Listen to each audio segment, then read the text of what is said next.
we'll start, as you say, with Hans, and then I will continue with the Ericsson strategy and a little bit of the transformation, and then follow up with our group CTO as well as with the head of network. So I think it'll be a very good agenda.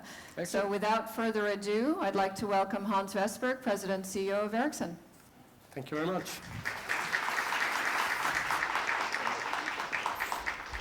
Thank you very much, and let me all welcome you to Sweden, for the ones not living here, maybe not that many.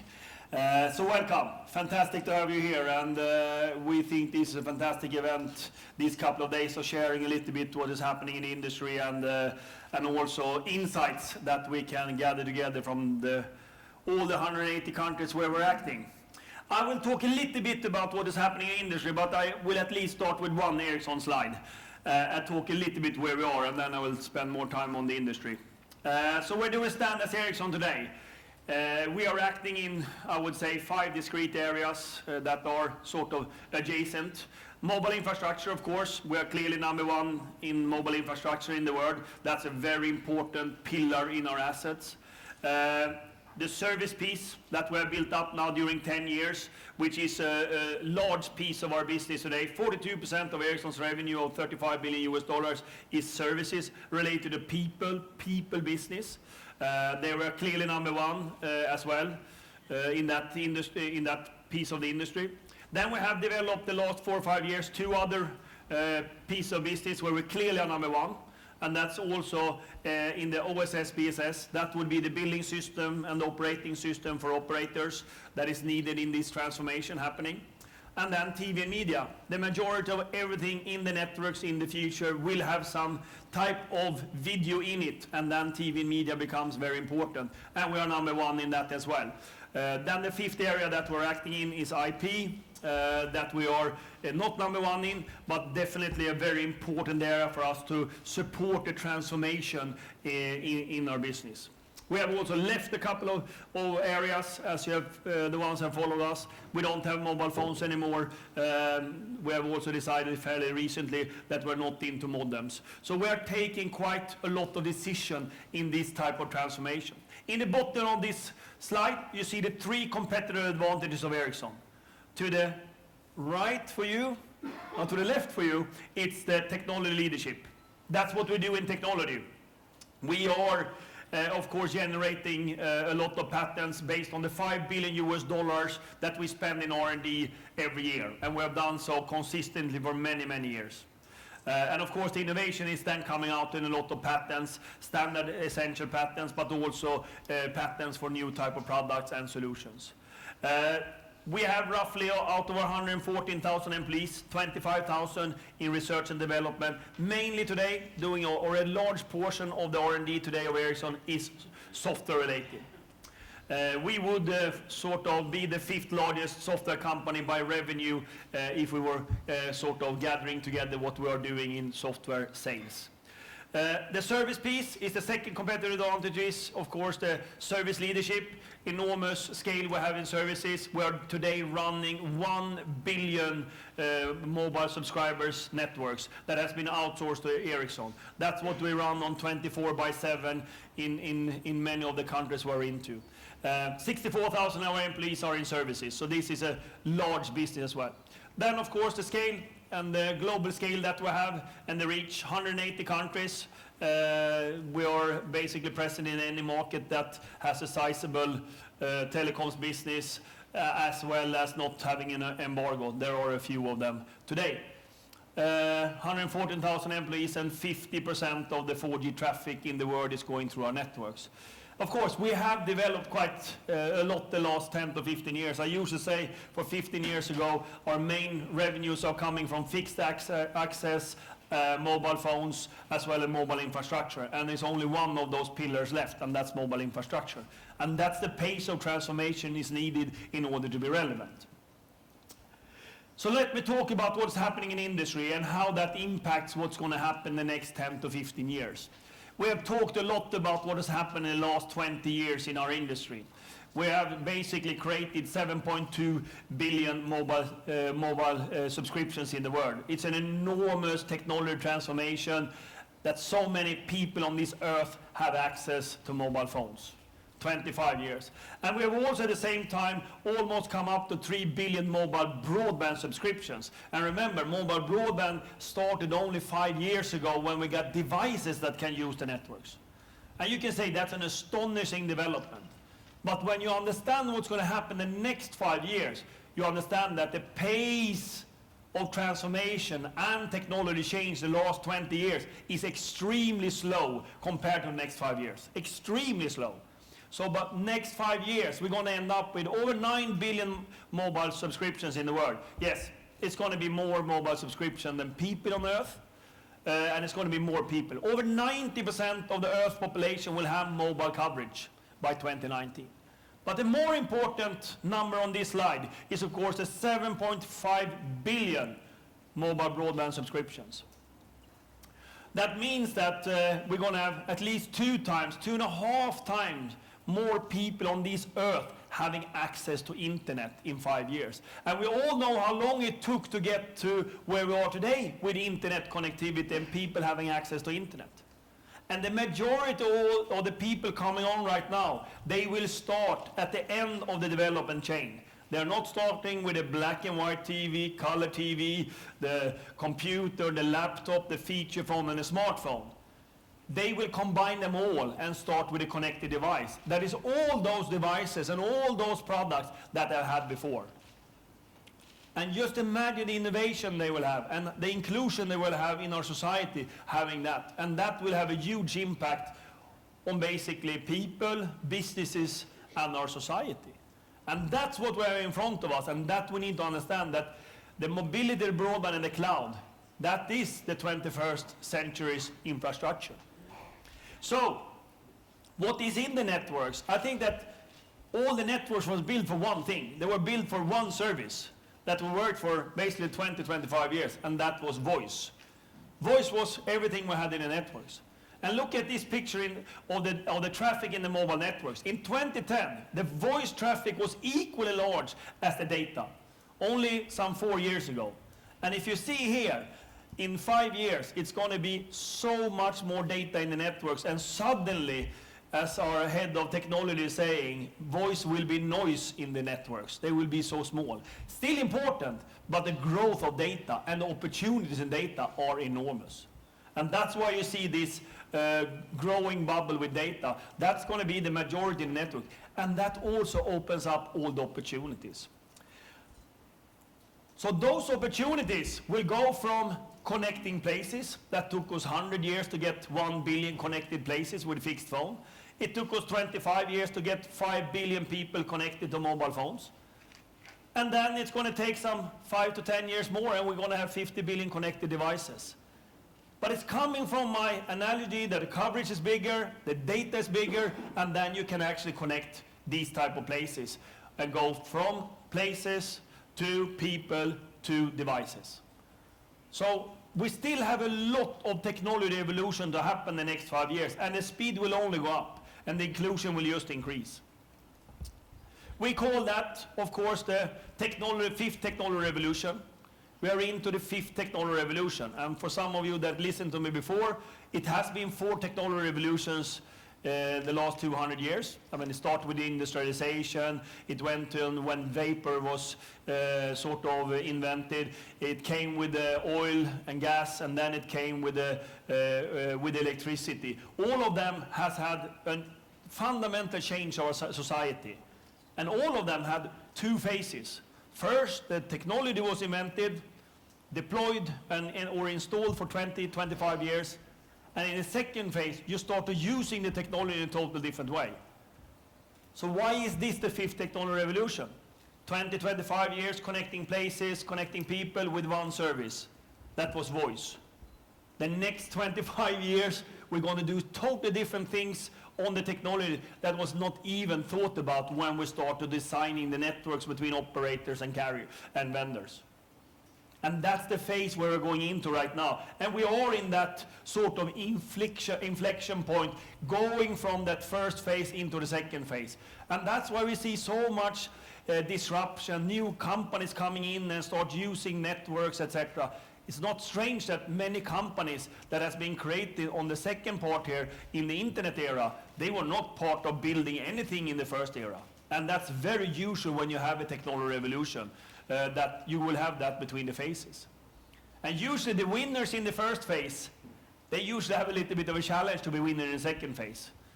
But we at Ericsson, we have decided we're going to be winner on both sides. But that also requires that you transform and you actually are staying relevant in both these phases. And that's why you're going to see and hear later on how we are constantly transforming in order to be relevant in the second phase. We're very, very relevant in the first phase, and we claim ourselves to be a winner in the first phase. But now we need to continue to develop in order to be a leader in the second phase. And it's built on the 3 pillars again. Mobility, remember what I said, more than 90% of the Earth population will have mobile coverage. The broadband, 7.5 billion mobile broadband subscriptions in the world. And the third pillar, you can actually have services then in different places in the world to get it more efficient and cheaper. That will transform people, businesses, and our society. So what is happening with the industries? We were talking a little bit about that yesterday. But I sometimes say that we see a dematerialization of a product to a service. What do I mean by that? Suddenly with these 3 pillars, you can take a product and make it to a service. The most and obvious one is the on top. Music, one of the first industries to dematerialize a product. Just think about yourself, you bought your CD, you went into the store, and you own the music. They usually had no idea in the music shop what music you liked even. I mean, they can even tell you to buy the same CD that you bought the last week. In today's world, that has transformed dramatically. You have your music digitally. It's so much cheaper to distribute. Secondly, the one that you're buying or subscribing to from the music from can also give you advice what music you like and what you should buy next time. And not only that, you will know what all your friends like as well. Enormous change. And finally, the whole business model of music has changed. You don't own your music anymore. You subscribe to it. You subscribe to all music. That could only happen when you have mobility, broadband, and the cloud.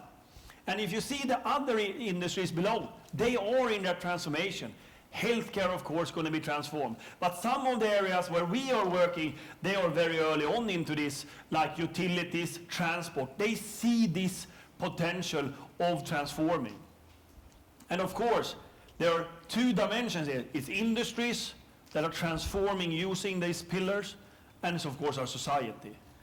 Society is much more of the inclusion and seeing that people get digital education, digital healthcare, and things like that.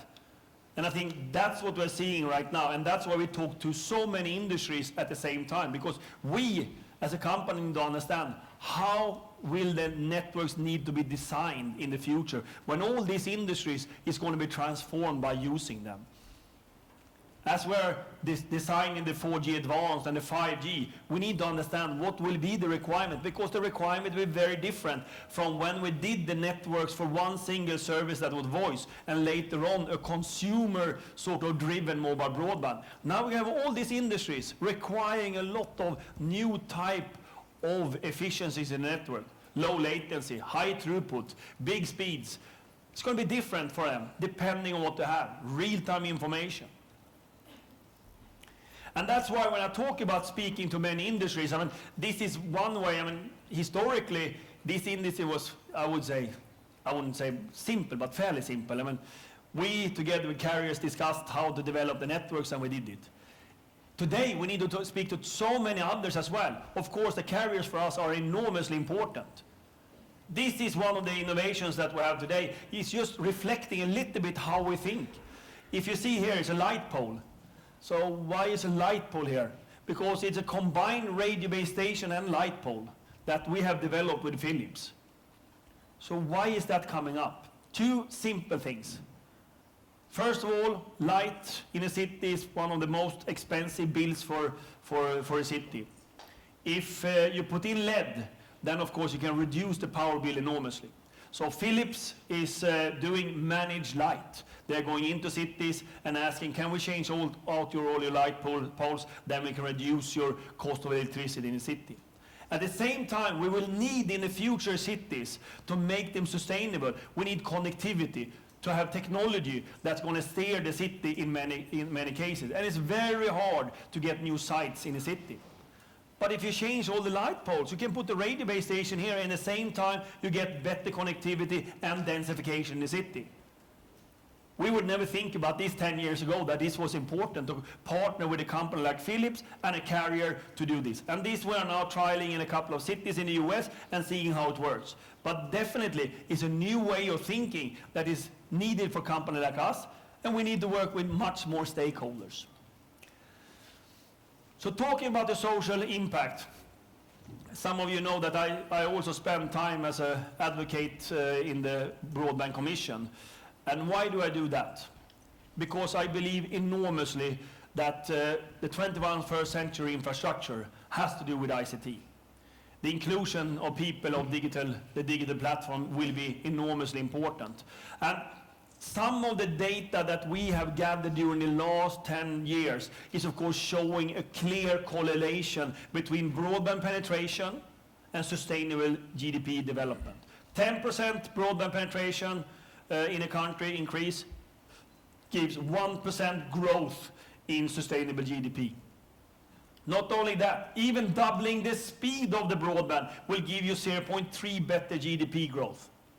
And finally, for the broadband penetration increase will increase the startup level in the country with 3.8. So what you now believe is if you have broadband, everything will be fine. No, it will not. Every country needs a broadband plan, and many countries actually have that, and we have mapped that. But what is even more important, that governments have a clear commitment to a digital agenda. They need a digital healthcare plan. They need a digital education plan, an e-government.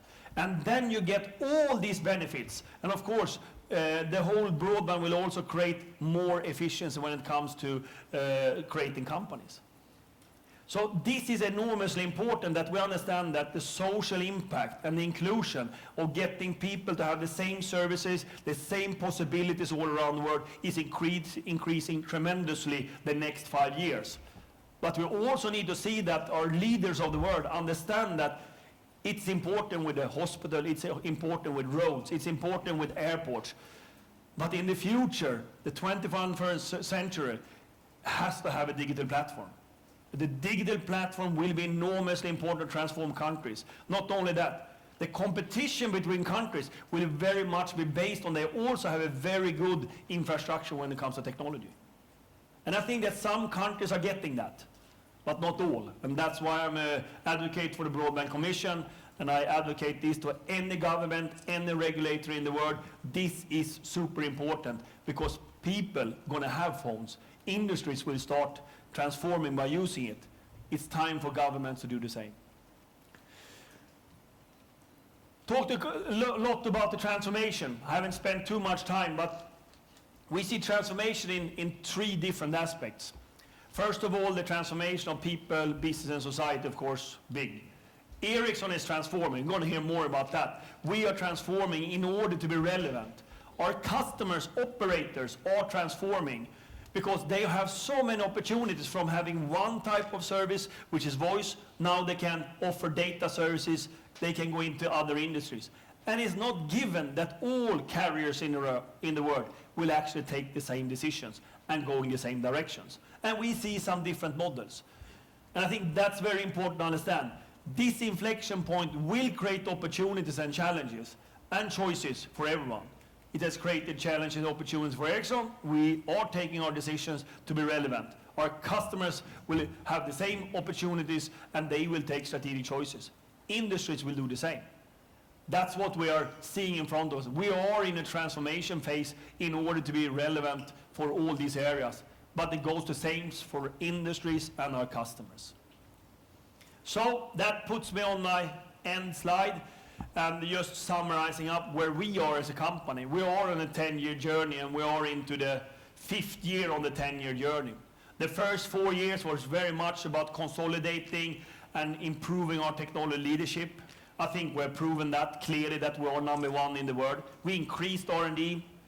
The 2 gentlemen speaking later on from technology, they have combined a lot of hardware in the company, going from some 35 hardware platforms down to 3 in order to be efficient and be able to virtualize products in the future. We also changed our go-to-market in the beginning of that piece. Now we're into a new phase where we consolidate our position in our core businesses, and we are developing into new areas. And finally, in the last phase, we're going to be strong in all those areas, and we will be much more of an ICT company. That is the whole idea of the company's transformation, and we are in the midst of it, and you will see later on today how we're doing that and why we're doing it. Thank you very much. Thank you, Hans.